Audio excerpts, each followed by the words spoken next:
பிரியத்துக்குரியவர்களே, இயேசு கிறிஸ்துவின் இனிதான நாமத்தினாலே உங்கள் யாவருக்கும் என்னுடைய அன்பான வாழ்த்துதல்கள்.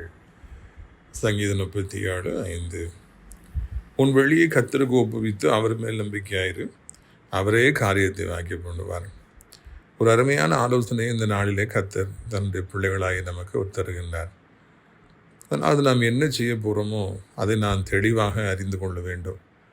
குழப்பங்களுக்கு இடமே கிடையாது. இந்த படிப்பு தான் நான் படிக்க போகிறேன், இந்த வேலை தான் நான் செய்ய போகிறேன், இந்த பிஸ்னஸ் தான் ஸ்டார்ட் பண்ண போகிறேன், இப்படிப்பட்ட ஊழியத்தை தான் நான் செய்ய போகிறேன்னு ஒரு தெளிவு நமக்கு வேண்டும். இரண்டாவதாக, தெளிவோடு கூட நான் செய்ய போகின்ற அந்த காரியத்தை நம்முடைய ஆண்டவர்கிட்ட நம்ம ஒப்பு கொடுக்க வேண்டும்.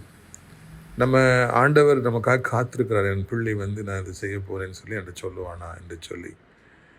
நான் காலேஜுக்கு கிளம்பும்போது அம்மா காத்திருப்பாங்க, நம்ம போயிட்டு வரேன் ப்ரேயர் பண்ணிங்கன்னு சொல்லி. அவங்கள்ட்ட போய் நான் சொல்லணும்னு எதிர்பார்ப்பாங்க. சொன்ன உடனே ஒரே சந்தோஷமாக இருக்கும். சிலுவை போட்டு அனுப்பி விடுவாங்க, ப்ளஸ் பண்ணி அனுப்பி விடுவாங்க. ஒரு தாய் தன்னுடைய பிள்ளை வேலைக்கு போகும்போது தன்னை சொல்லிட்டு போகணும் அப்படின்னு சொல்லி எதிர்பார்க்குறாங்க.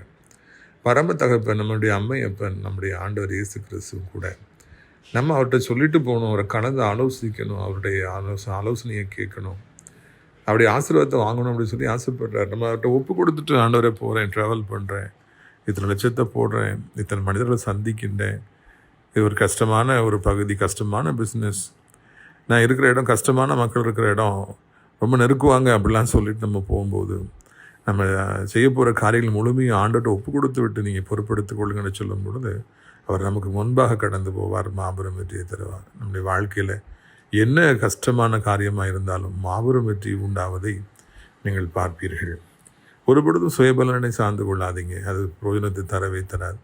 எவ்வளோ கஷ்டப்பட்டு உழைச்சவங்கெல்லாம் இன்றைக்கி தோல்வியை சந்திச்சு நடுத்தரில் நிற்கிறாங்க. இயேசுவை நீங்கள் நோக்கி பாருங்கள், அப்பொழுது மாபெரும் வெற்றியை காண்பீர்கள். உங்களுக்காக நான் ஜெபிக்கட்டுமா? கண்களை மூடுவீர்களா?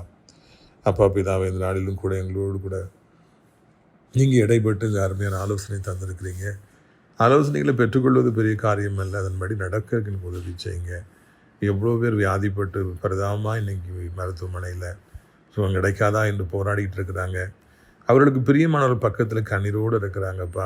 கவர்மெண்ட் ஹாஸ்பிட்டலில் வரிசையாக பெட் இருக்குது, காலு கீழே தரையில் படுத்து கிடக்கிறாங்க வயசான பெற்றோர்கள். எப்படியாவது என் மகனுக்கு சுகம் கிடைத்து விடாதா என்று சொல்லி, கர்த்தாவே நீங்களே எப்படியாவது உதவி செய்யுங்க, நீங்களே வழி நடத்துங்கப்பா. ஆண்டவரை பண தேவைகள் மாத்திரம் என்ன செய்வேன் என்று சொல்லி தெரியாமல் தவித்து, ஆண்டவரை வழியே இல்லாமல் இன்றைக்கு ஏதாவது ஒரு அற்புதம் நடக்காதா என்று காத்திருக்கிற பிள்ளைகளுக்கு ஒரு அற்புதத்தை செய்யும். குடும்ப வாழ்க்கையில் சமாதானத்தை தாரும், அடிமைத்தனங்களிலிருந்து விடுதலை தாரும். நீண்ட காலமாய் காத்திருக்கிற பிள்ளைகளுக்கு இன்றைக்கு ஒரு அற்புதத்தை செய்து சந்தோஷப்படுத்தும். இரட்சகர் இயேசுவின் மூலமே ஜெபிக்கிறோம், நல்ல பிதாவே, ஆமேன். ஆண்டவரது நாள் முழுவதும் உங்களோடு இருந்து உங்களை ஆசீர்வதித்து நடத்துவாராக, ஆமேன்.